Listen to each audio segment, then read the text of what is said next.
Monseigneur Pontier, bonjour. Bonjour. Vous allez célébrer une messe d'action de grâce pour vos 13 ans d'épiscopat à Marseille le 30 juin. Dans quel état d'esprit êtes-vous à quelques jours de votre départ? À vrai dire, ce départ, je l'ai vu venir, donc il ne me surprend pas. Et en ce sens-là, je poursuis ma mission jusqu'au bout, mais c'est l'occasion de revisiter un petit peu dans ma mémoire ce qui s'est vécu pendant ces 13 années et de fait de rendre grâce pour ce que le Seigneur a permis dans l'Église diocésaine et puis ce que les baptisés dans leur ensemble font dans ce diocèse. Et heureusement qu'il y a tous les baptisés, et heureusement qu'il y a tous ceux et celles qui s'engagent et qui vivent leur foi chrétienne selon la vocation de chacun. Et je pense en particulier, bien sûr, à la mission des prêtres qui est si précieuse et si nécessaire, et à la mission des religieux, des religieuses, mais de chacun et de chacune des baptisés. Et c'est ça qui fait la richesse de la vie diocésaine. J'ai été souvent émerveillé de voir toutes les initiatives qui pouvaient être prises par les uns ou par les autres à cause de leur foi et à cause de leur désir de suivre le Christ. Donc mon état d'esprit, c'est plutôt celui-là de remercier Dieu pour le dynamisme qu'il met dans le cœur de ceux qui se tournent vers lui et comment il suscite une vie renouvelée, une vie à son service et au service des autres. Alors on va revenir justement sur ce bilan de votre épiscopat. Mais je me souviens que vous nous aviez dit, quand vous êtes arrivé, qu'il vous fallait au moins un an pour vous sentir marseillais. Alors au bout de 13 ans, vous êtes devenu un vrai Marseillais? Je pense qu'il n'y aura pas assez de temps dans ma vie pour oublier que je suis Marseillais. Donc ça devrait me suivre. Et tellement ça m'a marqué et apporté. Alors comment justement avez-vous vu Marseille évoluer pendant ces 13 ans? Est-ce que Marseille a beaucoup changé? Marseille reste une ville pauvre, dont les signes de la pauvreté sont toujours là et une grande partie de la population qui est en difficulté économique, sociale, humaine. Quand je suis arrivé, il y avait une occupation du Mistral par des Roms et quand je vais partir, il y a une occupation de Saint-Just par d'autres migrants. Et dans les 13 ans, cette réalité a été là et elle est toujours là. Cet accueil de ceux et celles originaires d'ici ou venant dans notre pays et puis dans notre région et à Marseille qui cherchent des conditions meilleures de vie. Est-ce que j'ai vu Marseille changer? Oui, j'ai vu Marseille changer. Alors, on peut parler évidemment du visage extérieur de Marseille, de tout ce qui s'est passé au moment de Marseille, capitale de la culture, avec tous les chantiers entrepris autour du Vieux-Port, mais également autour du Mucem et autour de Euroméditerranée. Ce grand projet qui était né bien avant cette année, mais qui se développe et qui manifeste un changement réel. Et autour de notre cathédrale la Major, évidemment, la réalité d'aujourd'hui est bien plus belle que celle qu'elle était il y a 13 ans. Le tramway n'existe pas et il est là. Les pistes cyclables se développent. On voit un ensemble de choses qui ont bougé et qui bougent. Mais on voit aussi des drames, comme nous l'avons vécu avec la rue d'Aubagne, qui nous rappelle ce contraste qui n'existe pas qu'à Marseille, qui existe dans beaucoup de grandes villes, entre des situations difficiles pour un nombre plus ou moins important de la population et d'autres conditions de vie plus faciles pour d'autres. Et on recherche toujours cet équilibre, cette fraternité, cette solidarité. Marseille a bougé, il n'y a pas de doute. Marseille a bougé, mais Marseille a encore besoin de bouger beaucoup pour que, comment dire, il y ait de moins en moins de personnes qui aient besoin de ces choses si nécessaires et fondamentales que sont le logement, le travail, l'éducation, la santé. Et puis, c'est peut-être développé, mais c'est pas simplement à Marseille, toutes les questions liées à la sécurité, qui est devenue presque comme une obsession aujourd'hui, que ce soit la sécurité par rapport au risque d'attentat. On l'a vécu malheureusement à la gare Saint-Charles. Et puis également la sécurité au niveau de la peur d'être pris en défaut parce qu'on n'est pas aux normes. Et donc on est dans des psychoses presque qui nous amènent à voir que Marseille aussi a tenu compte de ça. Et on est marqué par l'impact que ces questions liées aux diverses formes de sécurité nous marquent. Après Marseille a toujours la mer, Marseille a toujours Notre-Dame-de-la-Garde, Marseille a toujours l'OM, Marseille a toujours les Calanques, Marseille a toujours tous ces éléments qui font son charme et sa beauté. et qui attire de plus en plus de monde, et en particulier de touristes, de croisiéristes.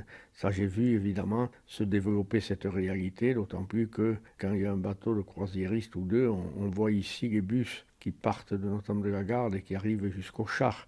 Ça, c'est un phénomène aussi qui s'est bien développé durant ces dernières années. Ensuite, en plus interrogatif, je pourrais dire que j'ai vu une évolution dans certains milieux musulmans qui nous interrogent en tout cas sur le raidissement dans certains quartiers ou dans certaines cités des signes extérieurs qui s'exprimeraient au nom de cette religion et qui sont inquiétants pas seulement pour nous autres, mais aussi pour les musulmans eux-mêmes qui souffrent de certaines formes de radicalisation qui sont liées, on le sait bien, à des problèmes et à des choses beaucoup plus mondiales, mais qui sont aussi présentes à Marseille et dont j'ai pu voir les évolutions durant ces 13 années.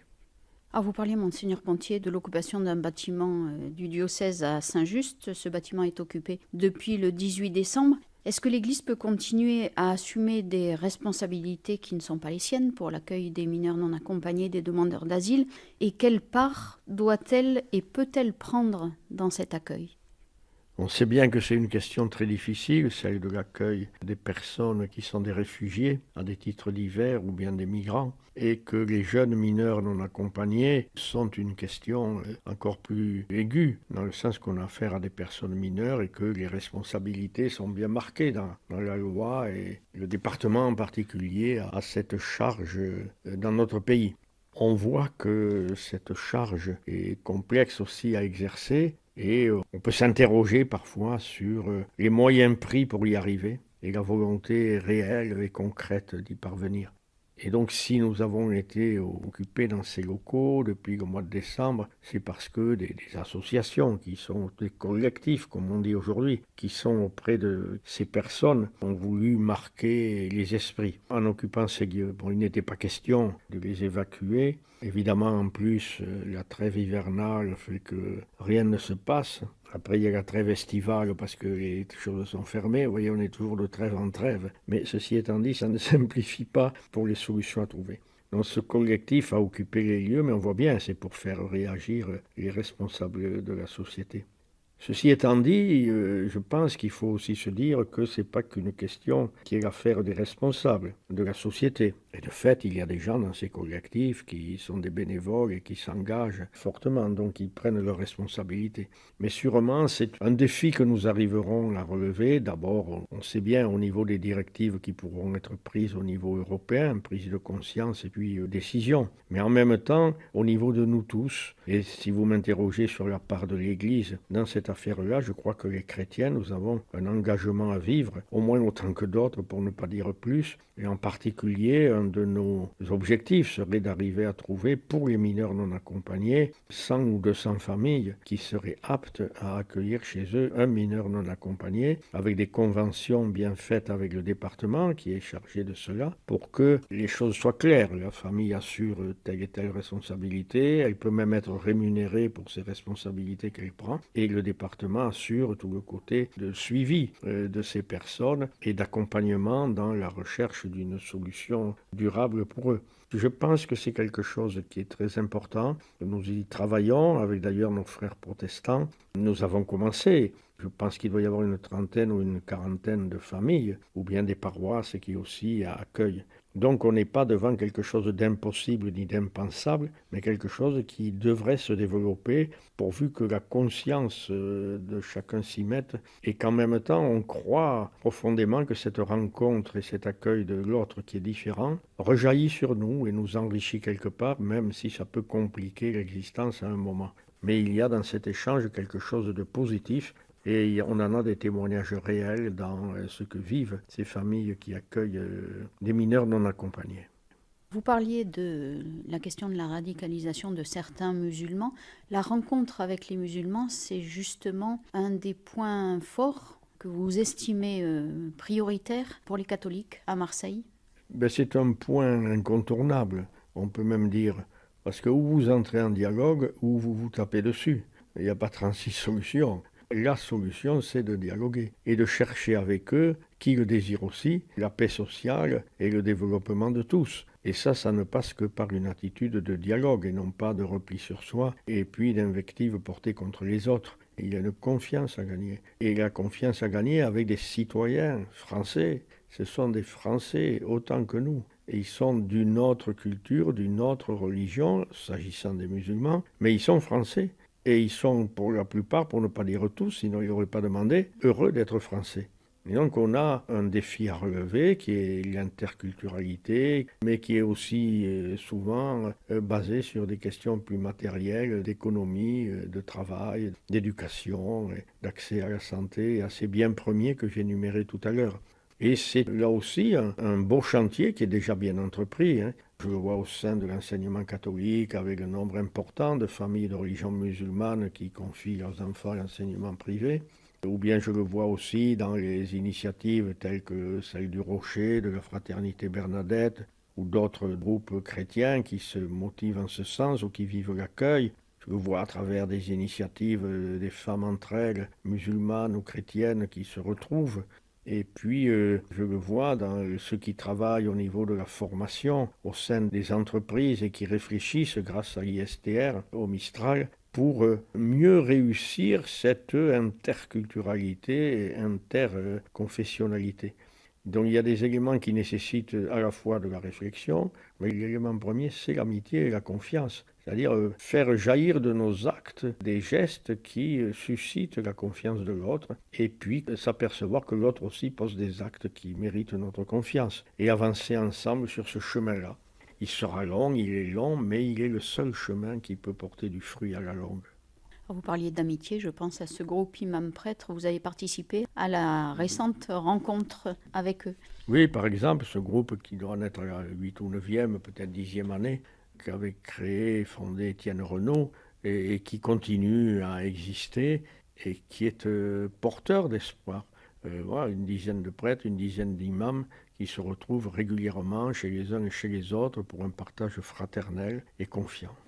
Alors vous parliez tout à l'heure d'Action de grâce que vous allez célébrer le 30 juin. Qu'est-ce qui restera dans votre souvenir des moments forts que vous avez vécus dans votre ministère épiscopal à Marseille?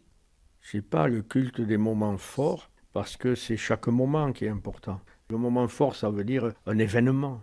Un moment fort n'est pas plus riche qu'une rencontre interpersonnelle avec quelqu'un avec qui on partage la foi et lesquels on essaie de recharger les batteries et de donner de l'espérance.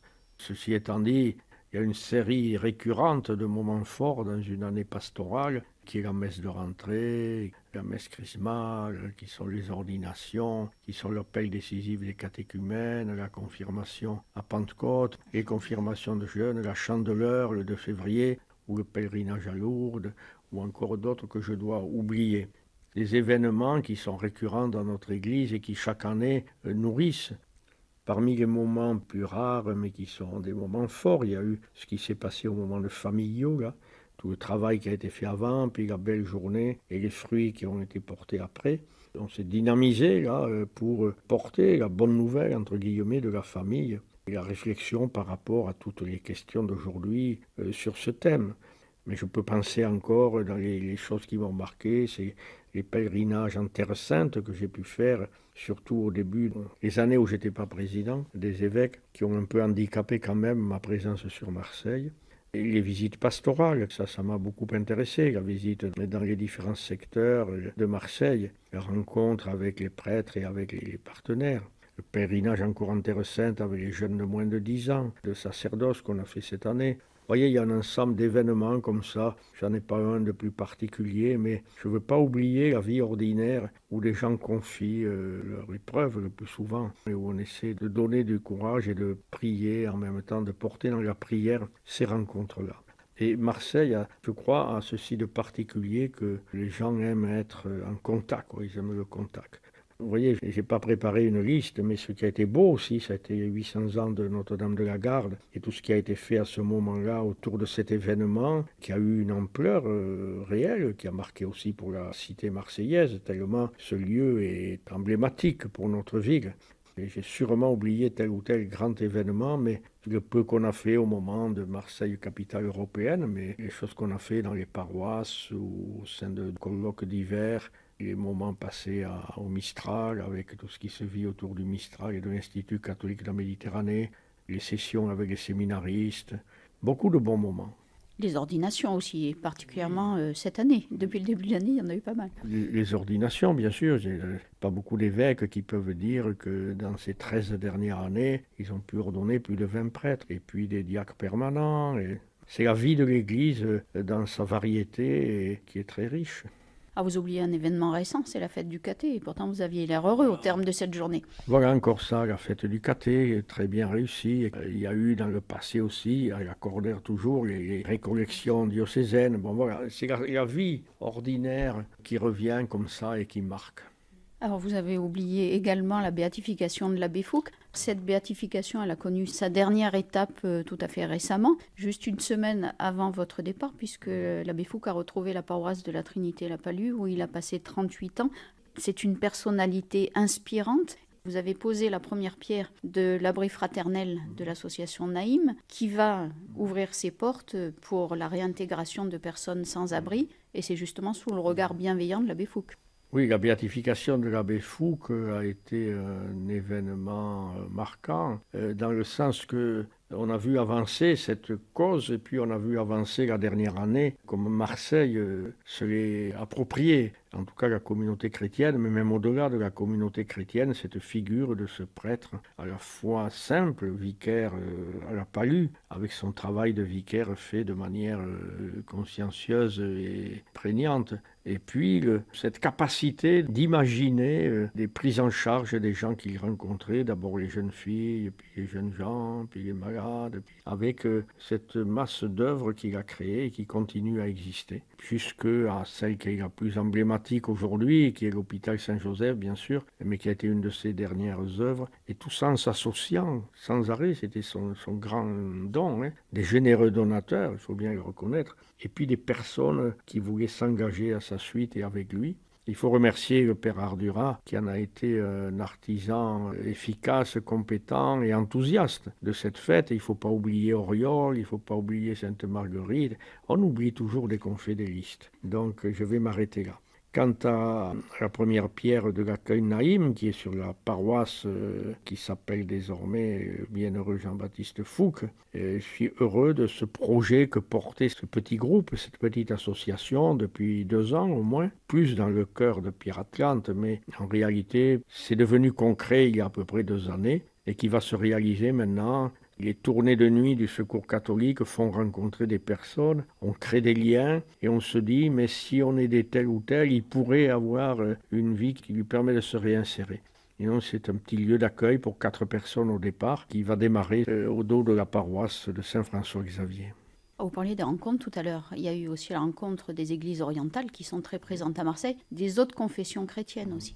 C'est une réalité marseillaise que celle des églises orientales, avec les 4 communautés maronites, assyro-chaldéennes, melkites et arméniennes, où là c'était une découverte pour moi et beaucoup de joie d'aller célébrer avec eux. Alors plus particulièrement ces dernières années avec la communauté assyro-chaldéenne à cause des événements liés à l'Irak et à la Syrie, mais aussi chez les maronites ou bien chez les melkites et les arméniens. Donc ça, c'est vraiment des beaux moments. Il y a après ce qui tourne autour de Marseille-Espérance et qui a donné lieu à se rencontrer avec les autres responsables de religion. Évidemment, avec les chrétiens, c'est quelque chose qui est permanent. Mais avec les responsables musulmans, bouddhistes, juifs de notre ville, ces grandes communautés présentes de manière nombreuse sur Marseille et qui fait une richesse aussi de la vie de cette ville. Et pour nous, catholiques, de la vie de notre Église catholique avec cet éclairage de rites et de sensibilités spirituelles différentes de la nôtre. Et on le vit vraiment comme un enrichissement. Au terme de ces 13 années d'épiscopat à Marseille, est-ce que vous avez le sentiment que l'engagement des laïcs s'est développé dans la vie et l'animation de notre diocèse ? Je pense qu'il y a encore une marge de progrès qui peut être faite. On peut encore espérer que dans les années qui suivent, cette collaboration dans la vie de nos paroisses, de nos mouvements, prêtres, diacres, laïcs, progresse. et qu'en particulier des laïcs soient associés aux lieux de décision et aux responsabilités encore plus grandes. Ça, c'est un objectif qui a peut-être un peu progressé, mais qui a encore une grande marge.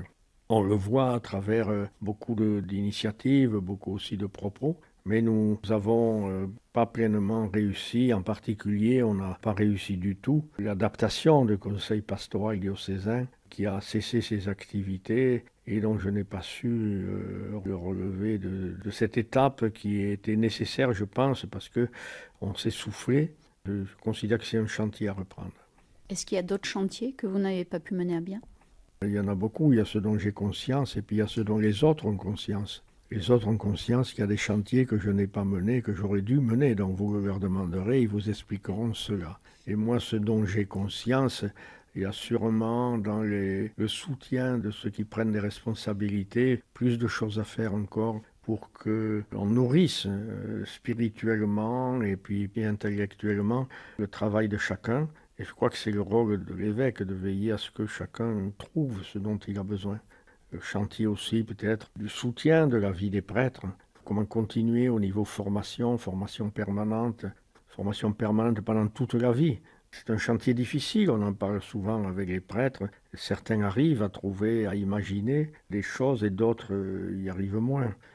Bon, l'enseignement catholique, qui est une belle réalité, avec 36 ou 37 000 élèves, où il y a tutelle diocésaine qui est récente finalement, puisqu'elle est créée que depuis les réformes des statuts, a besoin de s'étoffer, de prendre corps, de prendre des initiatives pour aider les chefs d'établissement en particulier à exercer cette lourde responsabilité qui est la leur.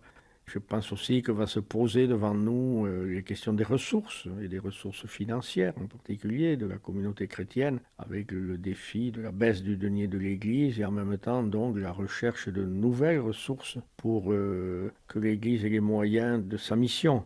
Il y a beaucoup de choses qui vont se présenter, qu'on ne sait pas aujourd'hui, mais qui vont se présenter dans les années à venir et qui feront des chantiers nouveaux. Alors, votre ministère d'évêque, c'est un ministère de communion. Est-ce qu'il a été difficile à exercer dans une église aussi diverse? Le ministère de communion est un ministère toujours délicat et très important d'abord. Il est très important, c'est un signe que le Christ a nommé comme celui que devaient donner ses disciples. Qu'ils soient un comme nous sommes un et qu'à l'amour que vous vous portez les uns aux autres, on vous reconnaisse pour mes disciples. Le ministère de la communion est essentiel. Il est difficile à élaborer parce qu'il s'agit de le faire désirer d'abord cette communion. Et il s'agit de faire prendre conscience que la diversité n'est pas quelque chose qu'on doit porter comme un drapeau, mais comme une pierre qu'on amène à un édifice. Et donc on accepte qu'il y ait d'autres pierres qui soient différentes de la mienne et avec laquelle on va construire. Et c'est la difficulté de la conscience diocésaine en particulier est quelque chose de délicat dans un diocèse comme celui de Marseille qui est essentiellement urbain.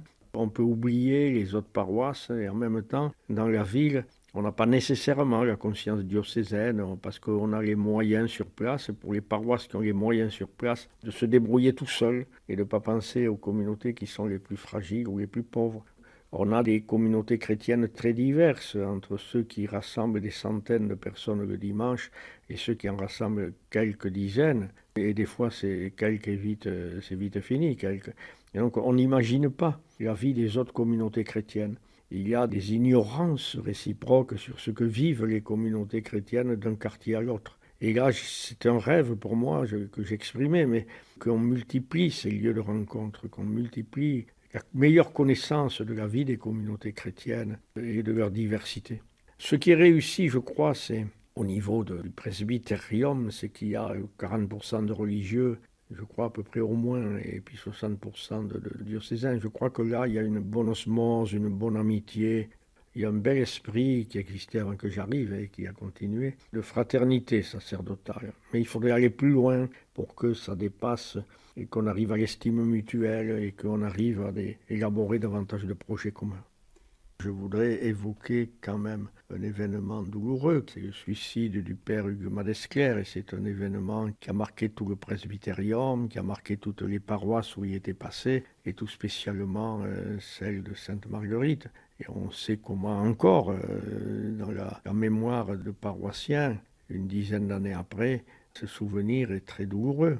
Et donc ça a été quelque chose de difficile pour moi-même, parce qu'on s'interroge sur sa propre responsabilité. On sait bien malheureusement ce qu'est un suicide. Et quand ça arrive dans une famille, on s'interroge sur pourquoi on n'a pas vu venir. Et puis au-delà, ça interroge sur la fragilité humaine, la fragilité humaine. Ces choses qui nous échappent et que nous ne pouvons pas maîtriser. Mais je ne voulais pas oublier de dire que ça a été un moment douloureux et difficile. Alors, Monseigneur Pontier, en 13 ans, surtout depuis que vous êtes président de la Conférence des évêques de France, vous avez été très sollicité par les médias. Est-ce que pour vous, ça a été un plaisir ou une difficulté? Ça a été une nécessité et ça a été un devoir. Donc, comme ces mots ont un sens pour moi, parce qu'on me les a inculqués tout petit. Et donc, j'ai pris acte que notre monde aujourd'hui fait une grande place aux médias et que les médias ont pris une grande place et que donc il faut travailler avec eux. Certes, ma culture, mon passé ne m'ont pas préparé à ça, donc je souhaite que mon successeur soit mieux formé en ces domaines-là et qu'il puisse faire mieux. Et au niveau national, c'était encore quelque chose de plus nécessaire, même si on essayait de partager les prises de parole, mais je n'ai pas fait preuve de gourmandise. Et donc, ça laissait la place aux autres facilement. Pas de gourmandise, oui, c'est le moins qu'on puisse dire. Alors, Monseigneur Pontier, vous allez retrouver Toulouse, que vous avez quitté en 1969, après vos études. Donc, c'est un retour aux sources, 50 ans après. Quelle va être votre nouvelle mission après avoir été évêque pendant 31 ans? Je le saurai mieux quand j'y serai, mais mon souhait a été de chercher un endroit où, sans être responsable, en étant vicaire, je puisse aider et je puisse avoir un ministère d'écoute, d'encouragement et de confession, retrouver ce qui habitait mon cœur quand j'ai choisi ou j'ai demandé à l'Église si je pouvais être prêtre. C'était ça, c'était un peu ce visage du prêtre qui en paroisse vit avec les personnes qui sont là et vit une vie simple et en particulier j'aime ces lieux d'église où on a développé aujourd'hui dans les centres-villes, des grandes villes, des lieux d'écoute comme un peu chez nous Saint-Ferréol ou comme Notre-Dame de la Garde et on voit comment c'est très important pour ceux qui y vont et puis pour ceux qui exercent ce ministère. C'est un ministère très riche parce qu'on voit que l'œuvre de l'Esprit Saint déborde les frontières des actes purement sacrés et est à l'œuvre dans le cœur des gens et que c'est par l'écoute et le ministère d'écoute que aussi on collabore à cette œuvre de l'Esprit qui guérit, qui apaise, qui réconforte, qui conseille, qui fait tout ce travail magnifiquement décrit par les textes de Pentecôte sur le rôle de l'Esprit. Et c'est un ministère que je désire et que j'essaierai de remplir de mon mieux. C'est l'église Saint-Jérôme à Toulouse, c'est un sanctuaire? Ça a été défini comme sanctuaire récemment. Ils en ont fait un sanctuaire pour montrer que c'était une paroisse différente des autres paroisses. Et c'est un lieu où on est toujours accueilli et donc il faut un nombre important de prêtres. Alors vous ne commencerez pas les confessions à 5 h du matin comme l'abbé Fouque? Je pense qu'un de mes confrères sera du matin et que moi je serai plutôt du soir. Vous aurez plus de temps aussi, vous allez retrouver le stade toulousain? On va retrouver la vie toulousaine, et en particulier ce sport si beau, si plein de valeurs qu'est le rugby, est porté par une équipe au passé prestigieux et au présent qui redémarre bien. Monseigneur Pontier, c'est notre dernière rencontre. Quel message aimeriez-vous laisser aux diocésains et un message peut-être aussi particulier pour les jeunes? Je n'ai pas d'autre message à laisser que de dire l'essentiel, et l'essentiel c'est de savoir qu'on est aimé de Dieu et que se rapprocher de lui nous sauve, nous convertit, nous apaise, nous dynamise, nous tourne vers les autres. Et puis rappeler l'autre partie du message qui est aimez-vous les uns les autres comme je vous ai aimé et qui est donc le chemin de la solidarité, le chemin de l'amitié, le chemin des plus pauvres comme étant le plus sûr ici-bas pour rencontrer Dieu. On est sûr de ne pas se tromper en empruntant celui-là, si on le fait aussi à la lumière du Christ, bien sûr. Et s'agissant des jeunes, répétez ça pour eux aussi, ce que je m'y employais au moment des confirmations, de redire aux jeunes cet amour de Dieu pour eux, cette confiance qu'il leur fait. Souvent, je vois que la question de la confiance est très importante pour eux. Les jeunes, confiance en soi-même, confiance en ses parents, confiance en Dieu, confiance en l'Église, confiance en l'adulte.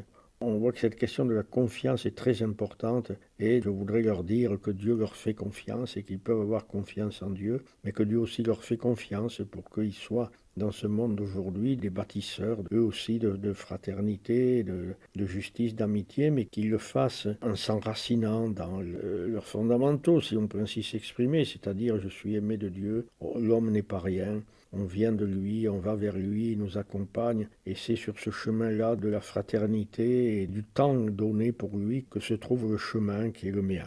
Quand on est jeune, on cherche son chemin, mais on le trouve quand on rentre en soi-même, qu'on se met devant ces réalités de fond qui nous permettent d'orienter ensuite notre vie. Et je souhaite qu'il y ait beaucoup de couples chrétiens unis, dynamiques, ouverts à la vie et montrant le témoignage de fidélité, de liberté dans l'amour. Je souhaite qu'il y ait des prêtres, évidemment, parmi les jeunes. Je souhaite qu'il y ait des religieux, des religieuses. Je souhaite qu'il y ait des laïcs engagés. Les adultes de demain sont les jeunes d'aujourd'hui. C'est la palissade, mais c'est avec eux que se bâtit cela. Merci, Monseigneur Pontier, et merci pour ces 13 ans avec nous.